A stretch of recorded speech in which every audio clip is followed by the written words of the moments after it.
Hi guys, welcome to Gardening with Stacy. So I'm just jumping on. I'm gonna do a quick video on spider mites. So I'm out here in Arizona. It's warming up. We're gonna be getting close to the hundreds, I think, this week. And spider mites seem to be something that I personally deal with when it starts heating up.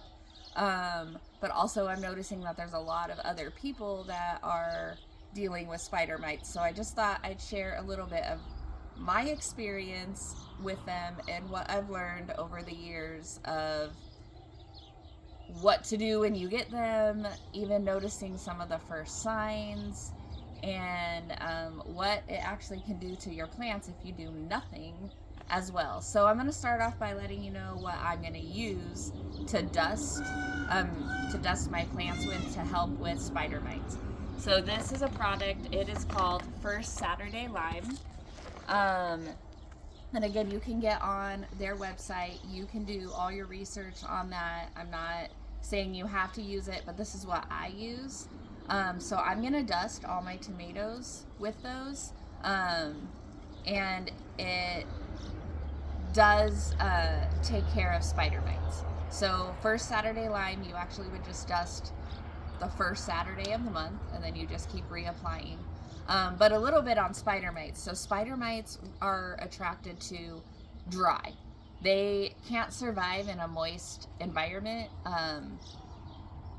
But sometimes your soil might be moist, but the leaves on your plant are dry. So they can still, that's where they really attack your plant. They're going to get on the leaves. There's going to be some yellow, it's going to start off with like yellow coloring, and then they're going to turn brown. You're going to notice like kind of a rustic leaf, and then they're just basically going to like wither up and dry out and die. And the spider mites also go from plant to plant. So it might start on one tomato plant or one pepper plant, but then they're gonna spread through your whole bed of tomatoes, and before you know it, your entire bed could be taken out. The hard part is to recognize the signs right away and just get a grip on what's happening before they become really out of control. So for me this year, it was before we had our shade cloth up, I started noticing some of the yellowing leaves. Well, that could be one of two things, right? Like we were getting in the 90s. You know, there was a lot of things going on with the weather. So I'm like, you know, could I be underwatering? Could I be overwatering? Are the tomatoes getting too much heat? So I kind of waited probably like a week too long before I actually did do something about it. But again, that's all learning, and it's like, okay, you know, it could be this, it could be this, it could be this. But then once I really started noticing the leaves turning to that rustic color, I knew from my past experiences that yes, that was spider mites. And last summer, was probably the worst year that I had with them. And they took out my beds. But it was also a year that I did nothing. It happened, I don't know, probably in July last year. And last year during July in Arizona, we were like above 110 for 30 days in a row. So at that point, I was like, well, I'm just going to be planting new tomatoes anyway, so I'm going to let these go. Another thing with spider mites is like once you get them, you know, you're going to trim off your branches that they're affected with, but do not put those in your compost bin. Like, you're going to want to just throw those leaves away, or if you end up pulling a plant, make sure that plant goes in the trash. Don't lay it down. When you're cutting them off, again, be careful with using your same pruners on all the rest of your plants. That's another way that you can spread the spider mite from one plant to another plant to another plant. And those are all things that I've learned. I didn't do that right away. I was like, no big deal. I'm just going to keep working away in the garden. I don't want to clean my pruners right now. But I think through experience, like losing 20 tomato plants in a summer you're like, yeah, I don't want to do that again. We work really hard to have our, our gardens be successful, that, you just want to learn and grow every year. And that's through our experiences. So that's what I'm doing. I'm just sharing some of my experiences with you. So we're going to flip the camera around, and I'm kind of just going to give you a walkthrough of my tomatoes so you can see what I'm talking about. And then I'll go ahead and apply a little bit of that dust on them so you can visually see what I do.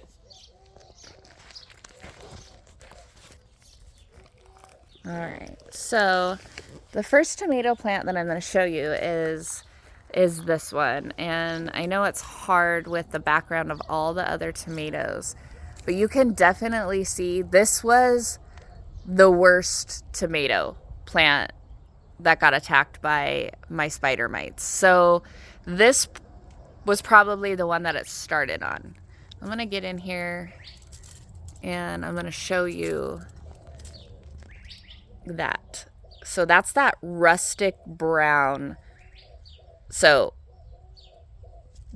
and these are dead. Like, I can pick this off and prune it off, and that's, it's dead. But you can go around here. Here's another leaf. You can just see. Here's another one. You can see the curling leaves on that. This is definitely just a sign of a plant that, isn't doing the best. And again, this was my worst one. This is the one really where I was like, what is going on here? Take you down. But you can see that I've had to prune a lot of this plant off. So this might be one that I would decide, yeah, I should maybe just pull this plant. But for learning purposes, I'm actually keeping it in here so I can just see, see what happens when we get it down to like basically no leaves, see what happens with it. But now I'm going to come back. I'm going to come on this one and show you one of the first signs. So you can kind of see that, that leaf is green, and you work your way up and you can see the yellowing right there. But then if we keep going back, you can see, right? Like, so the spider mites probably started way back here, and then they took out those leaves. They took out those leaves. They took out those leaves, and now they're working their way right here. So that would be one thing that you would be looking for. Early signs are going to be these yellowing throughout, your green leaves. They're very visible. You can see them. And if you catch them right away, so here's another one. We can see in the middle, like most of that leaf is green, but right there's a patch of yellow happening. And again, that could be because of the heat. It could be because of not getting enough water, but those are just things to look out for. Another place to always look first is going to be the bottom of your plants. So if we get in here, most of the time, spider mites are going to start at the bottom of your plants. So when I dust, I'm also going to dust around the base of my plant in the soil. And I'm going to do that because if there were anything in the soil, I want that as well to just be eliminated. So I don't want spider mites coming up from the soil. So I've already dusted these once, and I want to just show you, what they look like. So we can see that they are doing good. So I did catch, besides maybe that one plant, I did catch this, before it completely took over my bed of tomatoes. Some of them got it a little bit worse than others, but for the most part, I'm okay. I'm happy. I'm happy with it. So when you dust, that's kind of what the first Saturday line looks like. It's just going to be a dust. It's completely safe. So it's safe for your chickens. It's safe for your dogs. It's safe for us. It doesn't kill the beneficial insects. And it's water soluble. So basically you put it on your soil, and when it gets wet, it recrystallizes, so it's not washed away. Like, I can't pronounce the word very well, but it's how do you say that, honey? Diatomaceous earth. I think I said that right. That is not water. Like, when you get water on that, it's like you're done. You have to reapply. This is not. So, that's the one thing that I do really like about it. But again, get on their website and look and do your own research for it. I'm just sharing what I'm using. Here I'm giving you just a good visual of it. But I'm going to show you how I apply it, and then we will be done. And if you guys have any questions, please feel free to ask me, and I'll get those questions answered for you the best I can. So here's the shot of the bag. So it's First Saturday Lime. You can get it in stores at some states, but I had to order this online. But so I'm just gonna put some in a cup. You can buy a duster. I had a duster, it wasn't working the way I wanted, so I just hand dust. So I have a cup, and I'm just gonna get it. And it's safe on all of your plants, so it's not, so I'm gonna get on here, and I'm just gonna dust. So I'm gonna sprinkle this. If I'm dusting, I want to get it on everything here. We'll just do this plant, so that way, you guys can see. And again, if you have a duster, use a duster. Just the one that I had, it didn't, it was not working. So I probably need to get another duster. So you're just gonna spread it out.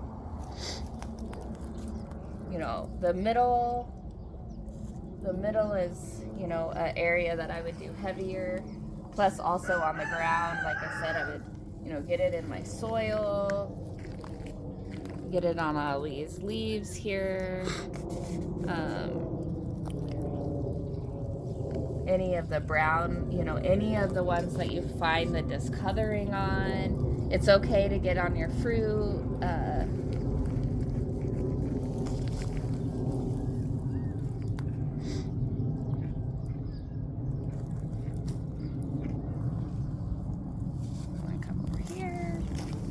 This is a big plant, so we're gonna just get in here, make sure we get it all.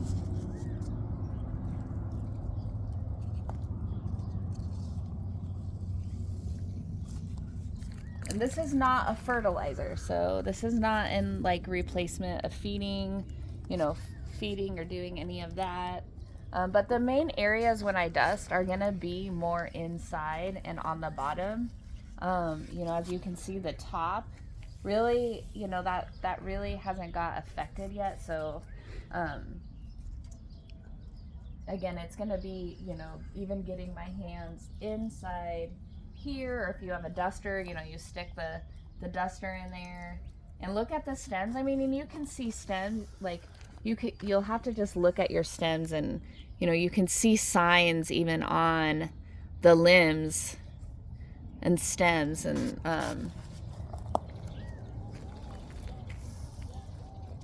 but yeah, so that is how I do it. Again, there's not, one way works all, so do it the best that you can. Whatever way, is going to work best for you.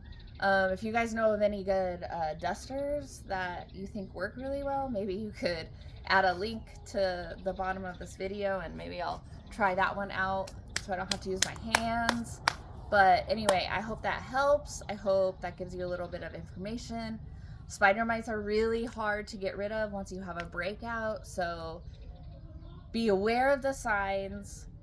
Try to catch it, when it's first happening, so that way you can get rid of them. They lay eggs like every 3 to 5 days, so it's like ridiculous how fast that they can spread. And I don't like them. I don't want them. I want, want to kill any of them that try to get on my plants. Like I said, from prior experiences, they have decimated my tomato plants. So I've spent, a few years learning about them. The first year I got them, I had no idea they were even spider mites. I thought the plants were just drying out. It was like, oh my gosh, what's happening? And I let them go, and we still got lots of tomatoes, and it was okay. But then last year was that year that it just completely took everything out. But anyway, I hope you guys have a great day, and we'll see you again soon. Bye.